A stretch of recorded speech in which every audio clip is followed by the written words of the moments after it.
یاد رکھیں، اگر سکون لینا چاہتے ہیں نا، اگر سکون لینا چاہتے ہو نا تو لوگوں کو ڈسکس کرنا بند کر دو۔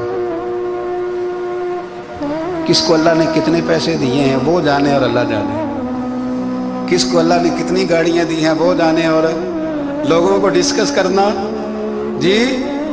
یعنی میں ایک جگہ بیٹھا تھا تو ایک صاحب گاڑی والا گزرا، گاڑی میں بیٹھ کے، اس کا پڑوسی تھا، کہندے منہ ہے کار والا، میں کہ وہ تے ہے تاں ہی بیٹھا ہے تے ہن میں کہ سمجھانا سی نا انہوں، میں کہ توں تے میں حساب لائیے بھی ساڈے کول کوئی نہیں، وہ تے ہے لیکن نا اللہ نے اسے دی ہے نا، تو اللہ نے چاہا نا وہ کار میں بیٹھے، تو اس نے پھٹے پہ بیٹھ کے یہ تبصرہ کیا کہ منہ ہے کار والا، میں کہ ابھی وہ تے ہے تاں کار ہے تھے۔ اب مجھے اور تجھے اندازہ لگانا چاہیے کہ ہم کیا یہ بحث ہے، یعنی اللہ کو چاہیے تھا معاذ اللہ کے پہلے تم سے پوچھتا کہ اسے کار دینی ہے کہ نہیں، کیا مطلب فضول بحث ہے۔ وہ چیز ہمیں اتنا تنگ کرتی ہے، اتنی تکلیف دیتی ہے کہ آپ یقین کریں سارا دن اسی کو ڈسکس کرتے ہیں، سارا دن اس کے پاس گاڑی ہے، اس کے پاس کار ہے، فلانے کا پیسہ 1 نمبر ہے، فلانے کا 2 نمبر ہے، فلانے کا 6 نمبر ہے۔ اصل بات کے اندر حسد ہے، اس کو نکالو۔ ایک بات کہنے لگا ہوں، اسے یاد رکھنا، میرے اعلیٰ حضرت رحمۃ اللہ علیہ فرمایا کرتے، حسد کرنے والا بندوں پر اعتراض نہیں کرتا، اللہ پر اعتراض کرتا ہے۔ وہ کہتا ہے اللہ اسے کیوں دیا ہے، اتنا کیوں دیا ہے، معاذ اللہ وہ اللہ کی تقسیم پر اعتراض کرتا ہے۔ حسد کرتے ہو بے چین رہو گے، حسد آپ کے دل کو تڑپا کے رکھ دے گا، چھوڑے۔ اللہ بڑا کریم ہے، جس کو جہاں چاہتا ہے وہاں بٹھا دیتا ہے۔ آپ قطعاً اس بحث میں نہ پڑے کہ اللہ نے کس کو کتنا دیا ہے، کب دیا ہے، کیوں دیا ہے، وہ بڑا بے نیاز ہے۔ حسد آپ کو تباہ کرے گا۔ دنیا میں پہلا گناہ جو ہوا تھا وہ حسد تھا۔ ابلیس نے حضرت آدم سے حسد کیا، کہنے لگا میں بہتر ہوں، سرداری اس کو مل گئی ہے، یہ تو اللہ کو پتہ ہے نا کس کو دینی ہے۔ اور دنیا میں پہلا قتل حسد کی وجہ سے ہوا، حابیل قابیل کے درمیان حسد کا معاملہ تھا۔ خاتون کا نکاح اس سے کیوں ہو رہا ہے، مجھ سے ہونا چاہیے۔ حسد تباہی کرتا۔ اب یقین کریں، یعنی دکاندار کے سامنے دوسری دکان پڑتی ہے اور پریشان ہو جاتا ہے، وہ کہتا ہے میرا کیا بنے گا، لا حول ولا قوت الا باللہ العلی العظیم۔ یعنی تیرا کا خیال ہے کہ تیرے حصے کی روٹی وہ کھا جائے گا، اتنا چھوٹا دل، یہ تیرا موقف یہ ہے کہ تیرے حصے کا نصیب اس تک چلا جائے گا، یہ تیری خواہش ہے۔ ایک دوسرے کی کمزوریاں بیان کرنا، اس کا تو مال ہی ناقص ہے جی، اس کے تو پاس ہی کچھ نہیں، یہ تو کمزور لوگوں کا طریقہ ہے۔ میرے رسول کریم علیہ السلام گزر رہے تھے، پت جھڑ کا موسم تھا، خزاں کا موسم تھا، درختوں کے پتے جھڑ رہے تھے، صحابہ کو ساتھ لے کے حضور گزرے اور ایک درخت کی ٹہنی کو پکڑ کے حضور نے ہلایا۔ صحابہ فرماتے ہیں کہ چھم چھم اس کے پتے گرے، زمین پر ڈھیر لگ گیا۔ حضور نے فرمایا دیکھا تم نے کیا ہوا؟ حضور ہاں۔ فرمایا کتنی تیزی سے پتے جھڑے ہیں، صرف تنا رہ گیا ہے اور خالی ٹہنیاں رہ گئی ہیں، کوئی حسن بچا ہے؟ حضور نہیں۔ نبی کریم فرمانے لگے جو حسد کرتا ہے نا اس کی نیکیاں بھی اسی طرح جھڑ جاتی ہیں، اسی طرح۔ اور ایک جگہ حضور فرمانے لگے جس طرح راکھ لکڑی کو آگ کھا جاتی ہے، جس طرح لکڑی کو آگ، جب آگ کھا جائے تو پھر لکڑی کو لکڑی نہیں کہا جاتا، راکھ کہا جاتا ہے، کوئلہ کہا جاتا ہے، اس کی اصل باقی یعنی اسے کھائی جاتی ہے۔ تو حضور علیہ السلام فرمانے لگے جس طرح آگ لکڑی کو کھا جاتی ہے، فرمایا اسی طرح حسد نیکیوں کو کھا جاتا ہے، نیکیاں رہتی نہیں۔ حسد کرنے والے کے پاس نیکیاں یعنی ان کی اصل شکل موجود، کبھی بھی حسد نہیں کرے۔ اللہ کی تقسیم ہے، جس کو چاہے جب چاہے جتنا چاہے عطا کرے۔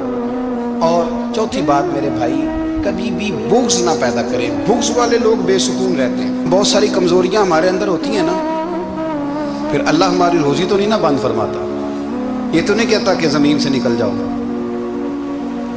اگر یہی والا معاملہ ہو جو ہمارا ہے کہ شادی پہ اس نے میرے ساتھ برا سلوک کیا تھا، اب ساری زندگی بغض رکھنا ہے، اگر یہی معاملہ فرشتے اللہ کی بارگاہ میں کہیں کہ یا اللہ اس نے فلانے دن شراب پی تھی، اب اس کو زمین میں نہیں رہنے دینا، نظام زندگی چلے گا؟ تو اگر اللہ ہمیں معاف کرتا ہے تو ہم بندوں کو معاف کیوں نہیں کرتے؟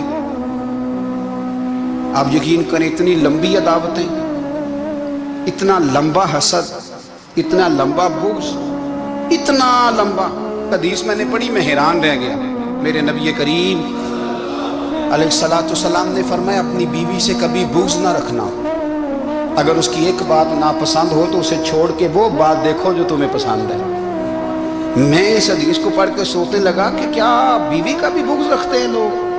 अब हुजूर ने कहा है तो इसका मतलब है लोग बीवी का बुग़्ज़ भी रखते हैं। अब इस पर इस्तदलाल करके मुझे कहना पड़ेगा कि ससुराल वालों का बुग़्ज़ भी रखते हैं। कहना पड़ेगा कि भाई के ससुराल वालों से भी बुग़्ज़ रखते। इस हदीस की रोशनी में मैं समझा कि लोग भाभी का बुग़्ज़ भी बुग़्ज़ रखते हैं। बुग़्ज़, वरना आदतें तो हमारी भी कई बुरी होती हैं। अगर आदत एक वजह बने इख्तलाफ की तो आदतें तो हमारी भी कई बुरी हैं, लेकिन हम अपनी बुरी आदतों समेत अपने आप से प्यार करते हैं और सामने वाले की एक भी आदत बुरी हो तो उससे बुग़्ज़ रखते हैं। बुग़्ज़ ना पैदा करें। मेरे नबी पाक अलैहिस्सलाम ने फरमाया कुछ चीज़ें तुम्हारे दीन को मूंड डालेंगी, तबाह कर देंगी, काट देंगी। हुजूर कौन सी? फरमाया हसद, तकब्बुर और बुग़्ज़, ये तुम्हारे दीन को तबाह कर दें। हम बेचैन इसलिए हैं कि हमने बहुत सारे लोगों का बुग़्ज़ पाला हुआ है और हर फील्ड में सियासतदान ने सियासतदान का,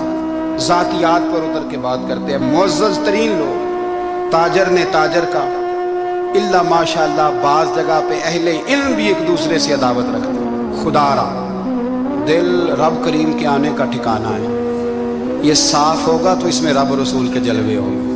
अगर इसमें अदावत हो, इसमें बुग़्ज़ हो, इसमें कीना हो, निफाक, सुने मेरे रसूल करीम हज़रत अबू बकर सिद्दीक़ रज़ी अल्लाह ताला अन्हु कहते हैं मैं रो ही पड़ा।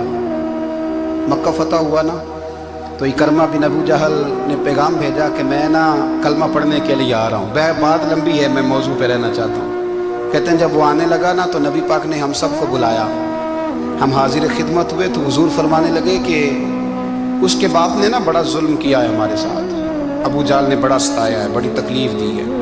आप मुझे बतलाएं कि वो एक दफ़ा किसी शादी पे बहस होती है बीवी के भाई के साथ, फिर सारी ज़िंदगी उस बेचारे को माफ़ी, वो 10 दफ़ा घर आता है माफ़ी मांगने पर सवाल ही नहीं पैदा होता। मैं ओ हो मुझे ही कह दिया, यानी फिर मैं मुझे ही कह दिया आपने और मेरी शान में बेअदबी और फिर मैं माफ़ कर दूँ? तौबा तौबा तौबा, ये कैसे हो सकता है? मेरी नाक नीची हो जाएगी और आपने मुझे कह दिया, सवाल ही नहीं पैदा होता। और ये रोना मैं अक्सर होता हूँ कि शादी वाले दिन दामाद साहब का ज़्यादा दिमाग ख़राब होता है। जब छोटी साली की शादी होती है ना उस दिन इसको बुखार चढ़ता है, कोई इसको कान में कहता है तेरी इज्जत नहीं कर दे, उस दिन इसका दिमाग ख़राब हो जाता है, बच्चे उठा के निकल आता है। वो बेचारा सुसर मिन्नतें कर रहा होता है कि तेरी मेहरबानी आ जा, ये इज्जत करा रहा है। तो मैंने कहा एहतजाज करके जो इज्जत कराई जाती है वो इज्जत नहीं होती। हाँ, यहाँ मांग के इज्जत लेते हैं लोग, या एहतजाज की कोई इज्जत है?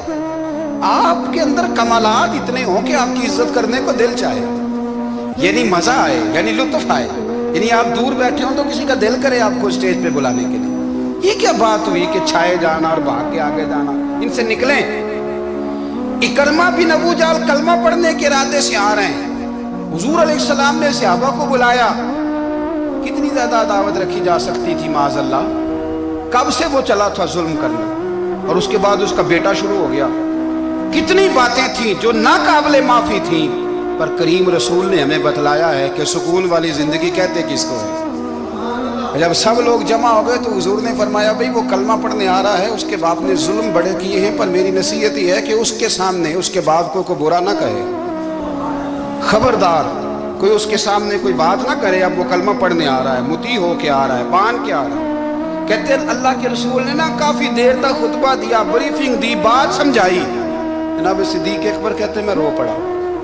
एक सहाबी मुझे कहने लगे तुम्हें क्या हुआ? तो मैंने कहा मैं मुस्तफ़ा की रहमत पे रो रहा हूँ। देखो किन के लिए हुजूर ग्राउंड बना रहे हैं, देखो किन के लिए हुजूर तैयारी कर रहे हैं जिन्होंने सारी जिंदगी दुश्मनी की। खुदारा ये अंदर से अदावतें निकाल फेंको। ओ भाई इतना तो लंबा टाइम ही कोई नहीं, इतना तो वक्त ही कोई नहीं, इसको साफ रखो। बंदा कोई कर भी गया तो कोई अर्ज नहीं। चंगी मंदी सजना कोलों 100 वारी हो जाती, यार यारां दा गिला नहीं करदे। असल परीत यार यारां दा जेड़ा गिला करदा जे यार नहीं जे हुंदा। हाँ पक्की बात। पक्की पीढ़ी। मेरा एक संगी मुझे आके कहने लगा फलानी जगह बंदा ये बात कर रहा था। मैं क्या तू उथे ही से सुनदा सा, तुम ही नाल ही से। मेरा तो सज्जन बात सुन ही नहीं सकता। चंगी मंदी सजना कोलों सहवारी हो जाती, यार यारां दा गिला नहीं करते, असल परीत जिन्हां दी। हाँ, जो बंदे फिर होते इस तरह के, उनके लिए भी मियाँ साहब ने कहा है, उनके लिए भी मियाँ साहब ने कहा है, उनके लिए भी आपने बात इरशाद फरमाई है। आपने फरमाया चंगा होया लड़ नेड़ियों छुटा, किते उम्र नहीं लंगी सारी, बेकदरां दी यारी कोलों तौबा लख लख वारी। और चंगा होया लड़ नेड़ियों छुटा, किते उम्र नहीं लंगी सारी।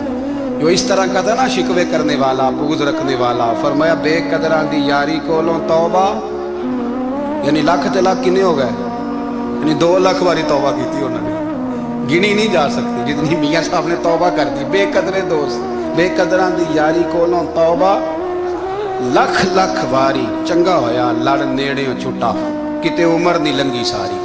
तो मेहरबानी करें, एक तो अगर आप मुतमईन रहना चाहते हैं तो कभी कभी ना मस्त हो के जिक्र इलाही करें।